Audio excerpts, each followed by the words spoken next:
पहले सभी विद्यार्थियों और सभी साथियों को जय श्री राम। आज हम जिस टॉपिक को पढ़ने वाले हैं उसका नाम है यूज ऑफ प्रीपोजिशन। बहुत ही शानदार टॉपिक है और दुनिया का कोई भी ऐसा एग्जाम नहीं है जिसमें ये टॉपिक नहीं पूछा जाता है। ठीक है, तो यूज ऑफ प्रीपोजिशन में आज हम इनके बारे में बात करेंगे, एक एक करके। इन, इनटू, ऑफ, जितने भी प्रीपोजिशन है सबको हम एक एक वीडियो के माध्यम से पढ़ेंगे और सीखेंगे। राइट, तो समय का ध्यान रखते हुए टॉपिक को स्टार्ट करते हैं। हाँ, यदि आपने अभी तक हमारे चैनल को सब्सक्राइब नहीं किया है तो प्लीज पहले चैनल को सब्सक्राइब करें, लाइक करें, बेल आइकन दबाएं और अपने सभी मित्रों को शेयर करें। और यदि आपने पहले सब्सक्राइब कर लिया है तो आपके लिए बहुत बहुत धन्यवाद। यूज ऑफ इन, इनका प्रयोग कहाँ होता है? तो पहले तो ये समझते हैं कि इनका हिंदी अर्थ क्या होता है। तो इनका हिंदी अर्थ होता है मैं या के अंदर या के भीतर, है ना। मैं के अंदर के भीतर, इसका जो मुख्य रूप से यूज होता है वो कहाँ कैसे होता है इसको थोड़ा सा यहाँ एक पिक के माध्यम से समझते हैं। देखिए यहाँ पर एक इमेज है, जैसे कोई चीज किसी के अंदर होती है। मान के चलिए मैं एक कमरे में बैठा हूं, राइट, तो बोल सकते हैं I am sitting in room, मैं कमरे में बैठा हूं, है ना। तो जब भी कोई चीज, देखिए ये भी आप देख पा रहे हैं, यानी यहाँ पर ये बॉल है, ये किसी के अंदर है। तो जब कोई चीज किसी के अंदर होती है चारों तरफ से, तो वहां किसका प्रयोग करते हैं? इनका प्रयोग करते हैं। ठीक है, तो इस बात को, ये इसका मेन यूज है, इसे आपको बहुत अच्छे से ध्यान रखना है कि इनका जो यूज होता है वो जब किसी चार दीवारी के अंदर होते हैं तब किया जाता है। राइट, अब इसके अन्य यूजों के बारे में थोड़ी सी बात करते हैं और समझते हैं, जो कि बहुत ही महत्वपूर्ण है। देखिए इसका रूल नंबर पहला क्या है। फर्स्ट रूल इसका इनका कहता है in is used before bigger places. Big माने होता है बड़ा, और विगर इसका कंपैरेटिव रूप है उससे बड़ा, उससे बड़ा, और बिगेस्ट माने सबसे बड़ा। तो यहां पर बिगर माने बड़े स्थान, यहां बिगर का मतलब क्या है? बड़े स्थान। तो इनका जो प्रयोग है वो बड़े स्थानों के पहले किया जाता है। किसके पहले? बड़े स्थानों के पहले। इस शब्द का आपको ध्यान रखना है, बिगर प्लेस, ये ध्यान रखना है। बिगर आप ध्यान रखिए, और प्लेसेस यानी स्थान, यानी इनका प्रयोग बड़े स्थानों के कहाँ किया जाता है? पहले किया जाता है। अब बड़े स्थान कैसे है जरा देख लेते हैं। जैसे वी लिव इन इंडिया, यानी हम भारत में रहते हैं, तो यहाँ पर इनका प्रयोग हुआ है। और इंडिया क्या है? बड़ा स्थान है। राइट, एक दूसरा एग्जाम्पल देख लेते हैं।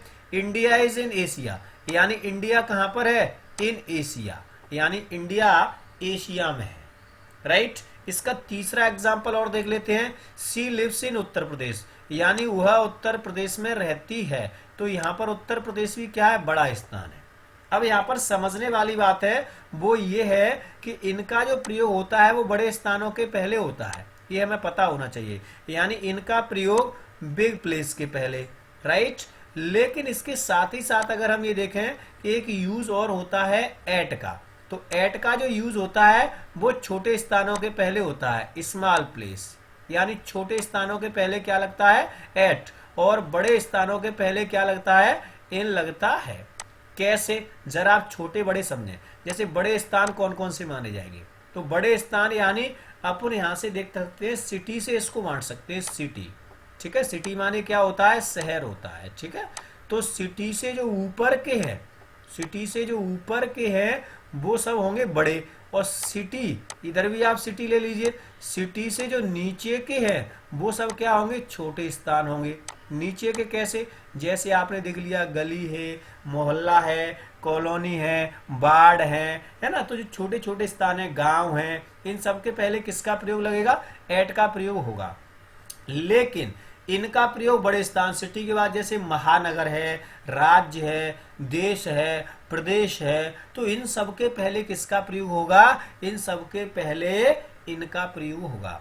लेकिन ध्यान रखने वाली एक चीज और है, एक ही सेंटेंस में कहीं दो एक साथ दिए गए हैं, इन और एट, दोनों को पूछा गया है, तो फिर वहां आपको ये देखना पड़ेगा कि यहाँ छोटा स्थान कौन सा है, बड़ा स्थान कौन सा है। कैसे? जैसे मान के चलिए मैंने बोल दिया मैं ग्वालियर के वाड़े पर खड़ा हूं, तो यहाँ पर दो स्थान है, एक ग्वालियर और एक वाड़ा। राइट, तो जो ग्वालियर है वो बड़ा स्थान है, तो यहां पर क्या लगेगा? इन, और वाड़ा जो क्या छोटा स्थान है, तो यहाँ पर क्या लगेगा, एट। इस एग्जाम्पल को दूसरे तरीके से और बोल सकते हैं, इसको ऐसे बोल सकते हैं, मैं बाड़े के मुकेश की दुकान पर खड़ा हूं। तो यहां बड़ा स्थान क्या हो गया, बाड़ा, और मुकेश की दुकान क्या हो गया, छोटा स्थान। तो मुकेश की दुकान पर एट लगेगा और बाड़े पर क्या लगेगा, इन लगेगा। तो जब सेंटेंस में छोटे बड़े दोनों एक साथ दिए जाए तो वहां पर आप देख सकते हैं। लेकिन अगर एक ही स्थान दिया है तो आप सिटी से ऊपर का वो स्थान है तो वहां पर इन का प्रयोग करेंगे, और सिटी से नीचे का स्थान है तो वहां पर आप एट का प्रयोग करेंगे। और फिर उसमें जो ऑप्शन दिए गए हैं फिल इन द ब्लैंक्स में, या जो भी आपके पास ऑब्जेक्टिव दिया गया है, उसके आधार पर आप देख सकते हैं कि दोनों एक साथ पूछे जा रहे हैं, इन और एट दोनों हैं या नहीं है। तो उस आधार पर आप वहां पर इनका प्रयोग या एट का प्रयोग करेंगे। राइट। अब बात करते हैं इसके पॉइंट नंबर यानी रूल नंबर सेकंड की। इस दूसरे नियम को बड़े ध्यान से समझना। ये सेकंड रूल क्या कह रहा है, इसको समझने वाली बात इसमें क्या है, इसमें सेकंड रूल में कहा जा रहा है इन इज यूज्ड बिफोर, यानी इनका प्रयोग है वो के पहले होता है। काय के पहले होता है। तीन शब्द ध्यान रखना, कार, जीप और टैक्सी। ये तीन आपको वर्ड अच्छे से ध्यान रखना है। कार के, जीप के और टैक्सी के पहले हमेशा क्या लगेगा, इन लगेगा।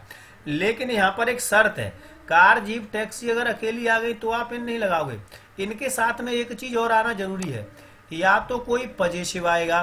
पजेसिव तो सभी जानते हो, माई है, योर है, हिज है, ठीक है, आवर है, ये सब पजेसिव होते हैं। या तो कोई पजेसिव आएगा और या फिर कोई यहाँ पर क्या आएगा, आर्टिकल आएगा, दोनों में से ए और एम। यानी जब भी किसी सेंटेंस में कार, जीप, टैक्सी दिया हो और उससे पहले या कोई पजेसिव आ जाए या फिर कोई ए और एन दोनों में से आर्टिकल आ जाए, तो वहां पर आपको किसका प्रयोग करना है, इनका प्रयोग करना है। कैसे करना है जरा इसको समझ लेते हैं। जैसे हमारे सामने एक सेंटेंस दिया गया है, ही गोज टू कॉलेज, ठीक है, तो यहाँ पर इन अ कार, तो यहाँ पर देखो कार शब्द आ गया है। राइट। अब इसमें देखना है, वो यहाँ पर देखो आर्टिकल भी आ चुका है, देखो आ गया ये, तो यहाँ पर आपको क्या लगाना है, इन लगाना है। राइट। तो सेंटेंस क्या हो गया, he goes to college in a car, यानी वह कार में कॉलेज जाता है। बड़ा सिंपल सा वाक्य है। दूसरा वाक्य देखते हैं, she went to school in a jeep, यानी वह एक जीप में स्कूल गई। तो यहाँ पर भी आप देख सकते हैं जीप वर्ड दिया है, उसके बाद आर्टिकल दिया है और फिर क्या लगाएगा, यहाँ पर इनका प्रयोग होगा। तीसरा सेंटेंस है, मोहन इज सिटिंग, यानी मोहन बैठ रहा है कहाँ, इन हिज कार, यानी अपनी कार में, यानी मोहन अपनी कार में बैठ रहा है। तो यहाँ पर पजेसिव है, इसलिए यहाँ पर किसका प्रयोग हुआ है, इनका। राइट। अगला सेंटेंस दिया है, you are going to home, यानी तुम घर जा रहे हो, इन योर टैक्सी, किसमें, अपनी टैक्सी में, यानी तुम अपनी टैक्सी में घर जा रहे हो। राइट। तो इस रूल का आपको बहुत अच्छे से ध्यान रखना है। कार, जीप, टैक्सी तीनों में से कोई भी शब्द आ जाए और इसके पहले या तो पजेसिव हो या फिर इसके पहले ए और एन में से कोई आर्टिकल हो, तो आपको हमेशा इनका प्रयोग करना है। राइट। अब बात करते हैं नियम नंबर इसके 3 की। तो तीसरा रूल इसका क्या कह रहा है, तीसरा रूल कह रहा है, in is use to express permanent action. Permanent action का मतलब होता है स्थायी कार्य, यानी यहां पर यह कहा जा रहा है कि अगर कोई परमानेंट एक्शन है, कोई स्थायी काम है, तो उसमें हमेशा इनका प्रयोग होगा। स्थायी काम कैसे, जरा सेंटेंस देख लेते हैं। His brother is in the army, यानी उसका भाई है वो किसमें है, आर्मी में है। तो आर्मी क्या है, एक नौकरी स्थायी है, तो यहाँ पर क्या लगाएंगे, इन लगाएंगे। राइट। दूसरा सेंटेंस है, my brother in is police, यानी जो मेरा भाई है वो किसमें है, पुलिस में है। तो पुलिस की नौकरी भी क्या है, कि स्थायी है, गवर्नमेंट जॉब है, तो यहाँ पर भी क्या लगाएंगे, इन लगाएंगे। अगला है, I am in the education, यानी मैं शिक्षा में हूँ, यानी शिक्षा के क्षेत्र में टीचर वगैरह कोई भी हो सकता है डिपार्टमेंट शिक्षा में, तो वहां पर किसका प्रयोग किया है, यहाँ पर देखो इनका प्रयोग किया गया है। Right. She is in the navy, navy यानी जल सेना, यानी वह नेवी में है, तो नेवी भी क्या है, एक स्थायी काम है। ठीक है, नेवी है, एयरफोर्स है, सीआरपीएफ, कोई भी जॉब हो तो जो स्थायी काम होंगे उन सब में हमें इनका प्रयोग करना है। ठीक है, तो ये तीसरा नियम आपको ध्यान रखना। तो ये तीनों रूल एक बार थोड़ा सा दोहरा देते हैं, फिर आपका ये क्लियर हो जाएगा। यानी पहला नियम, बड़े स्थानों के पहले इनका प्रयोग होगा। दूसरा, कार, जीप, टैक्सी के साथ इनका प्रयोग होगा, लेकिन शर्त ये इसमें पजेसिव या आर्टिकल होना चाहिए। तीसरा, स्थायी कार्यों के पहले इनका प्रयोग होगा। ठीक है, 3 नियम ये। और सामान्य रूप से जो इनका प्रयोग होता है वो जब किसी के अंदर होते हैं तब इनका प्रयोग किया जाता है। ये इसका सामान्य सा नियम है। और इसका हिंदी अर्थ होता है मैं, के अंदर या के भीतर, है ना, इनमें से कोई भी अर्थ हो सकता है। अब बात करते हैं अगले नियम की। अगला नियम हमारा कह रहा है, इसको जरा ध्यान से समझना इस वाले रूल को।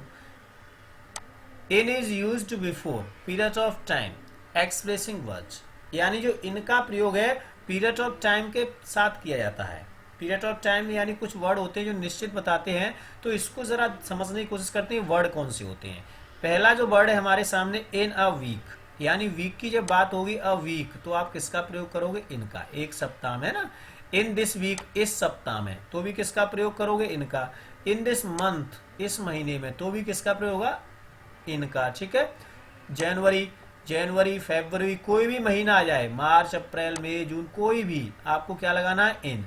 इन दिस सीजन, है ना, सीजन मतलब इस सीजन में, तो यहां पर इसके लिए भी किसका प्रयोग करना है, इनका। इन समर, कोई भी सीजन का नाम दिया गया हो, समर हो, विंटर हो, ये देखो स्प्रिंग हो, ये दिए गए, कोई भी इसका ऋतु का नाम दिया गया है, विंटर है, ऑटम है, इनके पहले आपको किसका प्रयोग करना है, इनका। इन 99, कोई भी वर्ष दिया गया हो इस प्रकार से, तो आपको हमेशा क्या लगाना है, इन लगाना ही। ईटीसी इसके अलावा हो सकते हैं। यहाँ पर जो मेन महत्वपूर्ण मोस्ट इंपोर्टेंट वर्ड है उनको यहाँ पर लिया गया है। तो ये कुछ शब्द हैं जो पीरियड ऑफ टाइम को एक्सप्रेस करते हैं और इनके पहले हमेशा इनका प्रयोग किया जाता है। तो ये थोड़े से आपको ध्यान रखने पड़ेंगे। ठीक है, अब बात करते हैं अगले रूल की, नेक्स्ट नियम की। अगला नियम है हमारा बिफोर सम वर्ड्स, यानी कुछ वर्ड्स ऐसे हैं जिनके पहले केवल इन ही लगता है और कुछ नहीं लग सकता। एंड फ्रेजेस, और कुछ वाक्यांश होते हैं, कुछ फ्रेज होते हैं। अब ये फ्रेज क्या है और ये वर्ड क्या है, ये हमें एक बार देखने पड़ेंगे। इनके पहले हमेशा इनका प्रयोग होता है। कौन से होते हैं, एक बार मैं इनको बताता हूं। ठीक है, जैसे इन द वर्ल्ड, संसार में, दुनिया में, इन लगेगा हमेशा। इन द स्काई, आकाश में। इन अ लेटर, पत्र में। इन ए टाउन, टाउन माने होता है कस्बा। ठीक है, इन प्रिजन, जेल में। इन अ न्यूज़पेपर, अखबार में ये चीज खबर निकली थी, है ना, ऐसे पढ़ते हैं। इन अ स्ट्रीट, गली में। इन द रूम यानी कमरे में। इन द बैग यानी थैले में। इन चर्च, चर्च होता है जैसे मंदिर होता है ना, वैसे ही क्रिश्चियन का होता है चर्च, है ना। इन अ क्यू, क्यू माने लाइन या पंक्ति। इन अ विलेज, है ना, गांव। हॉस्पिटल में। इन द ट्रेन, ट्रेन के साथ में। इन अ सिटी, सिटी के, है ना। इन अ हाउस, हाउस के साथ में। इन द बस, बस। In the night, in the evening, है ना, ये वर्ड आपको ध्यान रखने हैं। In the morning, in the afternoon, etc. तो इन सब के पहले किसका प्रयोग होगा, हमेशा इनका प्रयोग होगा। लेकिन इसमें समझने वाली एक बहुत महत्वपूर्ण बात है, इसको आप बड़े ध्यान से देखना। एक आपने वर्ड देखा होगा इसमें, यहाँ पर नाइट, है ना, तो नाइट के पहले एट का प्रयोग भी हो जाता है। किसका प्रयोग हो जाता है, एट का। और नाइट के पहले इनका प्रयोग भी हो जाता है। नाइट ही नहीं बल्कि आफ्टरनून के पहले भी ऐसा ही होता है, राइट। यानी ये दोनों वर्ड ऐसे हैं, एक आफ्टरनून एक नाइट, इनके पहले एट भी लग जाता है और इन भी लग जाता है। लेकिन कहाँ कैसे लगता है ये अगर आपको पता नहीं हुआ तो निश्चित रूप से आप गलती करोगे, 101% आप गलती करोगे। इसलिए इसको यहाँ ध्यान से समझ लो। तो ध्यान देने वाली बात यह है, जब भी वर्ड नाइट दिया हो, है ना, कहीं नाइट वर्ड दिया हो और खाली स्थान में पहले पूछा गया हो कि इन लगेगा कि एट लगेगा, तो आपको देखना क्या है और लगाना क्या है ये जरा समझें। ठीक है, नाइट, अगर सीधा सीधा नाइट है और इसके पहले कोई वर्ड नहीं है, ऐसे ही पूछा गया है और यहाँ पर सीधा क्या है, खाली स्थान है, तो आप हमेशा एट लगाओगे, एट नाइट। ध्यान देना, एट नाइट, ओके। लेकिन अगर नाइट के पहले यहाँ पर दा दिया है, क्या दिया है, द, ये आपको ध्यान रखना है, आर्टिकल, और फिर खाली स्थान दिया है, तो आपको क्या लगाना है, इन लगाना है। देखो बड़ी लॉजिक है यहाँ पर, ये बात बड़ा ध्यान से समझने वाली बात है कि जो नाइट वर्ड है उसके पहले एट भी लगती है और इन भी लगती है। ऐसे ही आफ्टरनून वर्ड है, उसके पहले एच भी लगती है और इन भी लगती है। तो बस हमें समझना ये है कि नाइट के पहले सीधा खाली स्थान है तो एट नाइट लगाना है, और उसके पहले दा दिया है तो आपको इन लगाना है। इन द नाइट होता है और एट नाइट होता है। तो ये आपको ध्यान रखना है बहुत अच्छे तरीके से, ताकि इनके यूज में कहीं पर कोई गलती ना हो। ठीक है, उम्मीद करते हैं कि ये इनका वीडियो है आपकी समझ में बहुत अच्छे से आ चुका होगा। इसी प्रकार से जितने भी प्रीपोजिशन है सबके वीडियो में क्रम से बनाऊंगा और एक प्लेलिस्ट होगी इसकी प्रीपोजिशन की। उस प्लेलिस्ट में जाकर के आप किसी भी प्रीपोजिशन को बड़े ध्यान से समझ सकते हैं, सीख सकते हैं। इसके बाद में लास्ट में कुछ इसकी एक्सरसाइज दी जाएंगी जिनमें से प्रीपोजिशन के वर्ड होंगे, उनमें से आपको छांटना होगा, fill in the blanks, objective type में आपको क्वेश्चंस पूछे जाएंगे। तो आप उन वीडियोस के माध्यम से बहुत अच्छे तरीके से इस पार्ट को समझ पाएंगे और सीख पाएंगे। ठीक है, इसी के साथ मैं वीएम शर्मा अपनी वाणी को विराम देता हूं। जय हिंद, जय भारत।